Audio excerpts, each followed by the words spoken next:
That right there was in Allentown, Pennsylvania, in Pennsylvania's 7th Congressional District. You saw those peaceful protesters outside MAGA Republican Congress member Ryan McKenzie's office for those peaceful No Kings protests. That's Ryan McKenzie right there. He purports to be from Allentown. He certainly ain't working for the people of Allentown. And Donald Trump's been getting a rude awakening in Pennsylvania.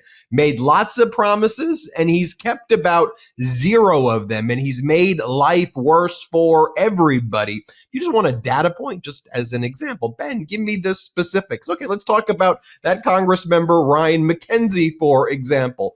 Because of Trump and McKenzie, the Affordable Care Act subsidies are set to expire very, very soon. On average, I think Pennsylvania's premiums are going up about 103%. But let's zoom in on McKenzie's district. A couple earning $82,800 per year. That's paying $493 a month for their Affordable Care Act plan. Will soon be paying $2,182 a month. And Donald Trump and McKenzie is going to literally bankrupt everybody in Lehigh Valley. Like literally everybody in the valley is going to be absolutely bankrupt. And then McKenzie is too big of a coward to even show up to town halls. So like the area they do town halls without him. So here's an example back from March of 2025 when the community just showed up and they did their own town hall with an absent McKenzie because he's too scared to show up. Here, play this clip.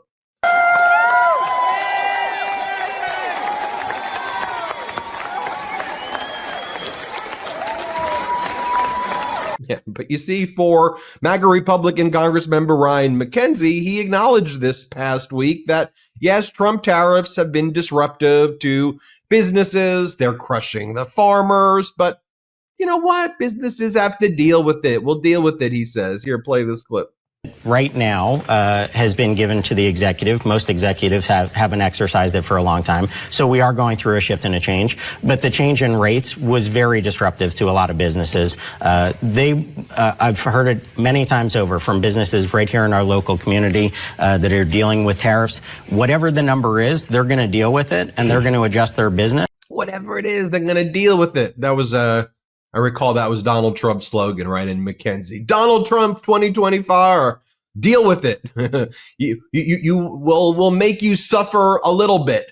Well, no, you're making people suffer a lot. I mean, by the way, you see Pennsylvania seeing a pause in SNAP benefits due to the government shutdown caused by Donald Trump and people like McKenzie refusing to extend the Affordable Care Act subsidies, ripping away the health care of people in Lehigh Valley and across the United States. 20 million Americans going to lose the health care while McKenzie and Trump are giving $40 billion to Argentina, to Javier Milei. They got $40 billion. They're building, golden castles in Washington, golden ballrooms in Washington, D.C., triumphal arches. How about you give the people of Pennsylvania some health care? Here, play this clip of what's going on with the SNAP benefits in Pennsylvania right now. Let's play it.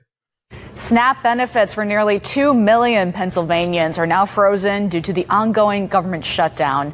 The Supplemental Nutrition Assistance Program helps provide food benefits to low-income families. So KDKA's Erica Stanish reports when Pennsylvanians will start to feel the effects from the shutdown and what you can do if you need assistance. Yeah, right now. The answer is right now. People are feeling it right now. Governor Shapiro posted that Pennsylvania had to take legal action against the Trump regime for unlawfully canceling $156 million in solar for all, that important program that was going to reach about 12,000 homes for low-income families in Pennsylvania.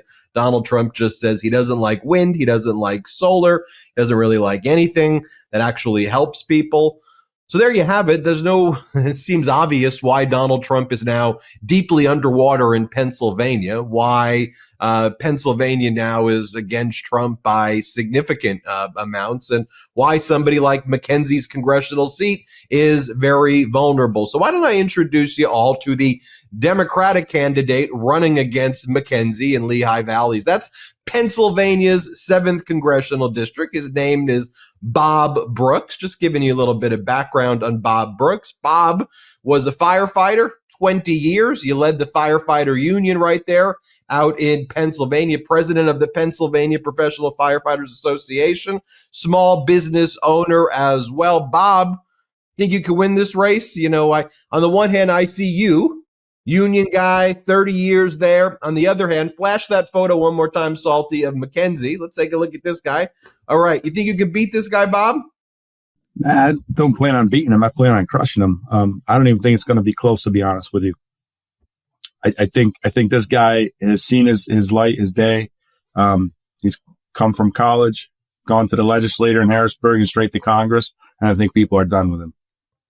Talk to us about one, the damage that you think this McKenzie guy and Trump have caused. What are you hearing when you're going out in Lehigh Valley, when you're in Allentown, when you're in Bethlehem? What are people saying right now? Because Trump made a lot of promises. He came to Allentown a lot. You know, I would see all the people out there, you know, when Trump would make those promises at those MAGA rallies in Allentown. What are people feeling now, though? I think people are seeing that zero of those promises were kept. And actually, he's gone against the promises. Like, he's made moves. We talk about the big, beautiful bill. God, I hate calling it that. But I mean, that's where it all starts, right? That's where it all starts. All the snap cuts, as you mentioned earlier. People are mad. People are angry. And there's a lot of people that voted for Trump and, quite honestly, McKenzie are upset. They're upset over the affordability of things. They're really upset over these Epstein files. I mean, yeah, I hear that a lot. And people just want to see him. They don't care who's in them. They just want to see him. But outside of that, it's people can't afford to do anything right now. People can't afford to even go to the grocery store, fill up their car. And people are angry over it. And all they see is billionaires and millionaires making more cuts to what they need. As I mentioned, you're the president of the Pennsylvania Professional Firefighters Association. You know, I remember when Donald Trump rolled into town, he was at Pennsylvania and other places, they would do the fake firefighters. Like, they stole the valor of firefighters. They would dress people up who weren't firefighters as firefighters. They would dress people up as union workers who weren't union workers. But, you know, some of that crap worked. I mean, they convinced some people that they, look, I'm with you. Look, the people are out there. So how do you win those people back? I mean, I'm not suggesting that they left because Donald Trump tricked them on those instances. But for me, I was like, I don't know, if I'm a firefighter and I'm out there risking my life and this guy's out there stealing my valor and dressing up people as fake firefighters, that would probably piss me off and not want to vote for him. But ostensibly, a lot of union people voted for him last time. Was it the big lies that he would do? People were just hurting. And how do you win those people back, Bob? I think we win those people back with a guy like me. They're tired of being kicked in the teeth, as am I. They're tired of people not even talking about them anymore. I think that's where the Democrats went wrong, is we stopped talking to union middle class people. And now we're starting to run more people like me who are them. As the president of the association, I think a lot of my guys really like me for the plain fact that, you know, I still went to work 4 out of every 8 days. Now, granted, yes, I am retired now, but up until that was just until March. I think my guys really like that, and they like seeing somebody that wasn't just a suit in front of them. When I went to work, I did the same job they did, so they knew I was representing what they wanted. And I think that's the people in Pennsylvania's 7th Congressional District will see the same thing. Here's a working class guy. Like, I still own a snowplow business. I go out the door when it snows. If there's snow on the ground, I got to plow it, right? I mean, we're sawing, we're doing whatever. And I think people are going to resonate to that, and they're going to see one of them is running for Congress, somebody that has the same needs, wants, and issues that they have. So I think that's how we pull them back in, is we only talk about them, then we go to work for them. You know, one of the things that was a major narrative in the last national election was affordability. And Trump was saying, and McKenzie was saying, we're going to make everything more affordable right away. Your groceries are going to go down on day one. Everything's going to be cheaper. It hasn't been the case. And they're saying, though, that it is the case. Like, their messaging isn't really acknowledging what's happening. Their message is, we're in the golden age. We delivered, promises kept. How big of an issue is affordability right now in Pennsylvania 7th, Bob?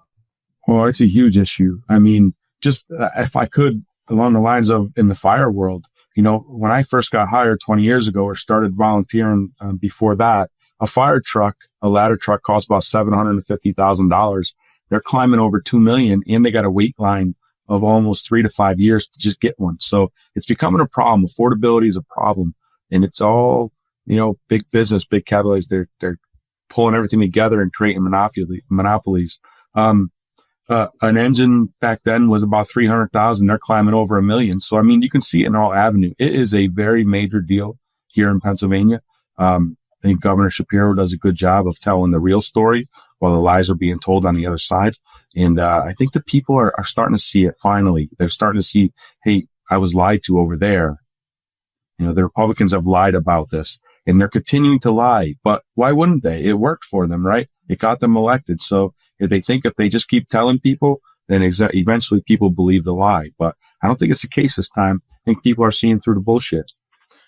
As the president of the Pennsylvania Professional Firefighters Association, one of the things you were lobbying for in those 20 years is better mental health care for your union. But that was part of a more broad conversation about mental health in general in this country. And in Pennsylvania, you see the Trump regime getting rid of mental health care and then using mental health as a justification for a lot of the issues and problems. And it's true, it is a significant issue, but they're the ones cutting the programs and the funding for mental health, which I just find to be, the dangerous irony in this all. How big of an experience is that for you? And when you're campaigning, is that a theme that you're talking about? So part of my thing, like you said, post-traumatic stress injury was the biggest bill that we got through recently. It was just last year. It goes into effect this month, actually, for first responders. So in our world, we like to say, you got a coffee cup. Eventually that coffee cup overflows and you have problems. That there's so many instances and issues that we run into when we're running into buildings, saving people, showing up at car accidents, all that stuff adds up to a person. And then they end up needing some help. And we just wanted that help to come in the form of workers' comp. So to get that noticed and acknowledged in Harrisburg, it was a feat. Over 9 years, we went for that. Regimes before me that were presidents until we finally, found a way through last year. I'd let you guess, but you'd probably figure it out. But the biggest problem we had was a guy by the name of Ryan McKenzie. Didn't want to give first responders the benefits of healthcare under workers' comp. He fought us for 9 years and finally voted for it just as he was getting ready to run for Congress because he couldn't have that on his record. Go through some of your jobs: dishwasher, short order cook, bartender, landscaper, warehouse worker, pizza delivery driver, a snowplow small business owner, leading the union, being a firefighter for 20 years. How do you think that experience kind of plays into this campaign as you're on the stump? All those jobs that you listed made me who I am today. I've never not had a job. I'm 10 years old. I deliver newspapers and people don't even know what a newspaper boy is anymore. But the things you see with ET with the thing hanging off the front of the bicycle, that was me. So I've held these jobs. I've worked. I've never not worked. I'm still working. Yes, I retired from the fire department, which was the greatest job in the world, by the way. There's not a better job anywhere than being a firefighter. But these other jobs have made me who I am. And I think, especially holding 2, 3, sometimes 4 of them at the same time just to make ends meet, you have to do, sometimes life deals you bad cards. And, I've taken, as a child, I had SNAP benefits. As an older adult, I did food stamps. I've pushed my way through possible foreclosure when my ex-wife got injured and couldn't get a paycheck. You work these jobs. And I think people are going to see that. I've been through the ringer. When I was a senior in high school, my house burned to the ground. I stood there with nothing but the clothes on my back. And I'm back. And here I stand. There's a way out. But sometimes you need a little help. The Republicans don't want to give that help. They'd like to take that away from everybody and blame it on somebody that doesn't even exist. So I think the everyday people in Pennsylvania 7, in the Lehigh Valley, they're looking for somebody that represents them. And I don't even think it's just in the Lehigh Valley. I think it's across this country. And you saw what happened at No Kings the other day. There's a lot of people that are angry, and those people are going to vote for somebody like themselves. And I think my experience as a worker, as a small business owner, as somebody who's been through the ringer, just leads to them wanting to vote for me, them wanting to put somebody like them to start making rules to benefit them. Yeah, we saw several months back in Lancaster, I believe it was Pennsylvania. It was about a plus 40 district, never went Democrat since like 1880 or some stat like that. For the first time, flipped in that state Senate seat to a Democratic candidate. And so we're seeing Democratic overperformance. This is a district that Governor Shapiro won, when he leads the ticket. There's that aspect of it also. So, I know there are a lot of people out there feeling good about your campaign. So speaking of that, where can people find out more information about your campaign? And if they wanted to help out, where can they look to find out more data? So Bob Brooks for Congress is the most prominent website that they've created that gives all this information. There's an awesome video on there that was done by friends of mine called the Fight Agency. Put it together, and they did a great job. And that tells the whole story. Everything we're just talking about, that video shows everything. But there's also links to join up, to get emails, to make a contribution to the campaign. That Bob Brooks for Congress. We do have Facebook. I think that's just Bob Brooks, a picture of me, the firefighter. And then on like the Twitter or X, whatever it's called, is Vote Bob Brooks. So there's some social media stuff out there, but I think the main one would be bobbrooks.com, bobbrooksforcongress.com. Is the best way to contact us. And we look forward to talking to everybody and everyone about everything. I think that's my unique values to come out. Bob Brooks running for Congress, 7th Congressional District. He's running against that MAGA Republican guy, McKenzie. Bob, thanks for joining us. Thank you for having me, Ben. This has been awesome. I appreciate the opportunity.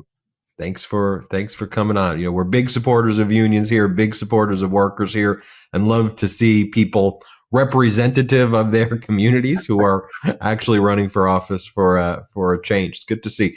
Thanks, Bob, for joining us. Everybody hit subscribe. Let's get to 6 million subscribers here. Want to stay plugged in? Become a subscriber to our Substack at MeidasPlus.com. You'll get daily recaps from Ron Filipkowski, ad-free episodes of our podcast, and more exclusive content only available at MeidasPlus.com.